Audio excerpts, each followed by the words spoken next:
Pessoal, bom dia, boa tarde aí. Vamos falar um pouquinho mais de limites de funções. E aqui a ideia é tratarmos da definição formal de limite, tá certo? Muito bem. Vamos ajustar aqui o tamanho.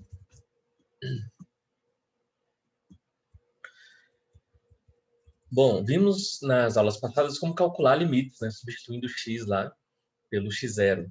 Aqui vamos definir formalmente o que é limite de uma função, a definição precisa de limite por épsilons e deltas. Vamos lá, o que serão esses épsilons e deltas, né? Então, olha só. Só lembrando que considere aqui, né, a definição informal de limite, primeiramente. Então, considere y igual a f de x uma função definida no intervalo aberto AB, exceto possivelmente definida em x0, né, um valor lá do intervalo, e suponha que x se aproxima cada vez mais de x0. Nesse caso, se a imagem f de x se aproximar de um certo valor L, então escrevemos assim, limite da imagem f de x quando o domínio x tende a x0 é igual a L. Dizemos nessa situação que o limite de f de x quando x tende a x0 vale L, ou ainda que o limite de f de x quando x tende a x0 é L. Bom, agora vamos à definição formal, precisa, de limite de uma função, que nós não tínhamos comentado ainda, né? Olha só, a definição. Supõe uma função y igual a f de x definida no intervalo aberto contendo a, possivelmente não definida em a. É o mesmo x0 aqui, tá certo? Só que eu troquei por a. Então, dizemos que o limite de f de x, quando x tende a é igual a L, por enquanto tudo igual, quando, agora sim vem a novidade aqui, que é a definição formalizada de limite. Quando, para todo epsilon positivo que se escolha, tão pequeno quanto se queira, existir um real delta, que vai depender do epsilon, né, maior que zero, um delta que depende de epsilon, tal que, se o x menos a for maior que zero e menor que delta, esse x menos a maior que zero é porque o x pode não ser igual a né? Olha só, a função pode não estar definida no ponto A, né? Muito bem, então se o x menos a estiver entre 0 e delta, logo o módulo de f de x menos L é menor que epsilon. O que significa isso? Né?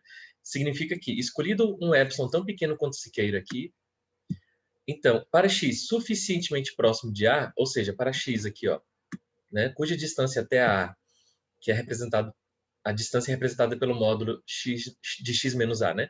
Então, para uma distância suficientemente pequena entre x e a, menor que delta, então a distância entre f de x e L, que é o módulo de f de x menos L, vai ser menor do que esse epsilon escolhido. E cada vez que você escolhe um epsilon menor, aqui positivo, então 0,1, aí vai ter um delta aqui, tal que se x estiver próximo de a por uma distância menor que delta, então f de x vai estar uma distância de L menor que esse 0,1. Se você escolher outro epsilon menor, ou seja, mais exigente ainda, por exemplo, 0,0001, então vai ter um delta talvez menor ainda, tal que para x, né, para todo x, há uma distância de a menor do que esse outro delta, então todas as imagens desses valores de x, né, estarão a uma distância de L menor do que esse epsilon, esse outro epsilon que você escolheu, 0,00001. Muito bem, vamos aplicar aqui em exemplos como isso é possível de ser trabalhado. Bom, primeiro falar aqui, né, ó, que costuma se brincar, né, que o epsilon epsilon escolhido é tão pequeno quanto o Siqueira, né? Então, se tiver uma pessoa baixinha, né, de nome Siqueira, a gente pode brincar, né? Porque o epsilon é tão pequeno quanto o Siqueira, tá certo? Exemplo. Letra A. Prove que o limite de 4t menos 5 é igual a 7 quando t tende a 3. Nós já aprendemos a calcular o limite, né? Substituindo o 3 no lugar do t, então fica 12 menos 5, 7. Agora vamos provar que realmente esse limite é 7, usando a definição formal precisa de limite de funções. Bom, para todo epsilon positivo, tão pequeno quanto se queira, procuro um delta, que vai depender do epsilon, tal que, se t menos 3 em módulo for menor que delta e maior que zero, então o módulo de f de t, que é 4t menos 5, menos L, que é o 7, vai ser menor do que esse epsilon escolhido, tão pequeno quanto se queira. Então, o objetivo agora é encontrarmos o delta. Eu desenvolvo essa expressão até chegar a uma expressão igual a essa. Aí o delta vai ser o lado direito, tá? Então vamos desenvolver essa da direita para chegar no da esquerda, e o delta vai ser o lado direito do desenvolvimento que eu fiz. Então 4t menos 5 menos 7 menor que epsilon, 4t menos 12, já operando aqui o menos 5 menos 7 dá menos 12, colocando o 4 em evidência, então vai ser 4t dividido por 4 dá t, e 12 dividido por 4 dá 3, tá? Então, cuidado que quando você coloca o 4 em evidência, você tem que dividir todas essas duas parcelas pelo 4, fica t menos 3. E agora eu passo o 4 dividindo. Então, vai ficar t menos 3 menor que epsilon sobre 4. Tá aqui. E comparando, né, igual eu falei, ó, eu desenvolvi a segunda desigualdade até ficar igual à primeira, que era essa aqui.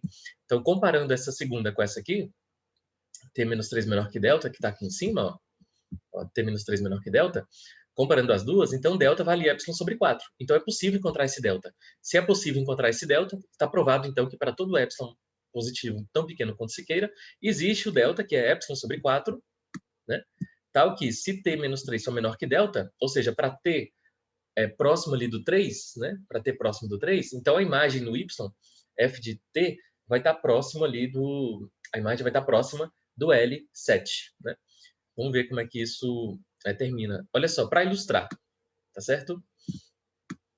Para ilustrar, tomemos epsilon como sendo 0,01, porque lembra, é tão pequeno quanto se queira, né? Então, o delta é epsilon sobre 4. Lembra? Nesse exercício aqui, ó. Delta é epsilon sobre 4. Então, o delta vai ser esse epsilon 0,01 sobre 4. É só dividir por 2 duas vezes, né? O 0,01 fica 0,005, dividindo por 2 de novo, 0,0025. Tá ok, né? Para esse delta aqui. Então, se o t menos 3 for menor que esse delta, então a imagem menos L, ou seja, 4t menos 5 menos 7, vai ser menor do que o epsilon escolhido. Logo, está provado que, para todo t próximo a 3, a imagem da função vai estar próxima a 7, tão próximo quanto se queira. Então, você provou que a função tende a 7 quando t tende a 3. Letra B. Prova que o limite de x mais 9 é igual a 12 quando x tende a 3. Bom, já fizemos aqui o cálculo, né? Como encontrar o 12, é só substituir o x pelo 3. Mas aqui estamos provando que, de fato, tende a 3 usando epsilon e delta.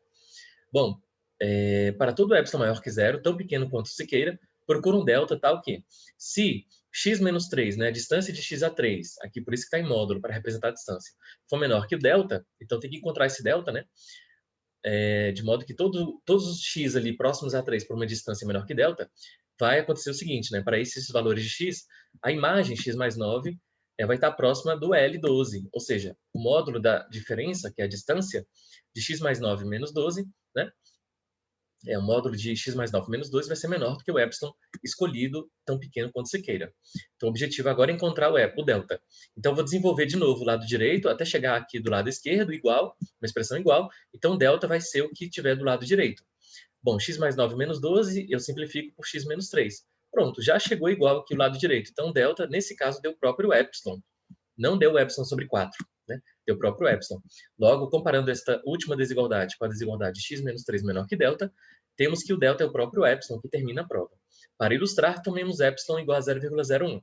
Então, o delta também, que é o próprio epsilon nesse exercício, vai ser também 0,01. Tal que, se módulo de x menos 3 for maior que 0 e menor que delta, 0,01, tá aqui, ó, né? Então, a imagem menos o L é menor que o 0,01, que é o epsilon. Então, o módulo de x mais 9 menos 12 é menor que o epsilon para todo o epsilon. Não, para esse epsilon aqui, né? Que eu peguei tão pequeno quanto se queira. Certo? E depois tem os exercícios relacionados a essa definição formal de limite, nos quais você vai fazer a mesma coisa. Tá certo? Então, essa definição formal de limite, né? Que é importante a gente saber, porque a gente tem que saber o conceito, a definição formal de limite, que essa definição permite provar os teoremas, né?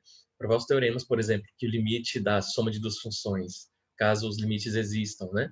Vai ser a soma dos dois limites, a diferença, o produto. Então, essa definição formal por epsilons e deltas é o que permite provar os teoremas de limite para a gente poder calcular os limites de maneira rápida, fazendo a substituição, né, de x pelo x0, ou x pelo a, né, ou t, se for t a variável independente. Olhando o gráfico, que eu já preparei aqui para vocês, peguei aqui na internet, no Google, né, coloquei definição formal de limite, e apareceram aqui algumas imagens que vão nos ajudar. Então, essa imagem aqui, por exemplo, ó, então, para todo x, aqui no eixo horizontal, né, no domínio, né, para todo x próximo de a uma distância menor que delta, ou seja, o x vai estar aqui entre a menos delta e a mais delta, para todo x nesse intervalo, a imagem f de x, né, vai estar próxima de L, ou seja, vai estar a distância de L a uma distância de L menor que epsilon, onde esse epsilon foi escolhido antes, previamente. Tão pequeno quanto se queira, né? Então, o f de x vai estar entre L menos epsilon e L mais epsilon. Muito bem. Então, se a gente conseguir provar que para todo epsilon, que eu vou colocar aqui no eixo y, somando a L e subtraindo a L, né? Então, para todo epsilon, tão pequeno quanto se queira, se eu conseguir encontrar um delta tal que, se o x estiver próximo de a uma distância menor que delta, vai significar que a imagem f de x vai estar a uma distância de L menor do que epsilon, então está provado que a imagem f de x tende a L quando x tende a A. E à medida que você diminui o valor de epsilon, ou seja, à medida que você fica mais exigente com essa definição de limite aqui, então esse intervalo vai diminuir, né? Então aí você vai ter que encontrar outro delta correspondente a esse outro epsilon. Provavelmente esse outro delta vai ser menor, né? Então vai ser um intervalo menor aqui no eixo x. Então para todo x agora no intervalo menor aqui próximo de A, né, que inclui o A, os f de x vão estar aqui no intervalo que também vai ser menor agora entre L menos epsilon e L mais epsilon e assim sucessivamente, né? Esse epsilon aqui você pode pegar o mais próximo do zero possível, tá certo? Então essa é a definição formal de limite, espero que tenham entendido, espero que tenha ajudado a entender, né? Precisamente falando aqui o que é o limite de uma função, tá ok? Então é isso, façam os exercícios, né? Nesse modelo aí e até a próxima.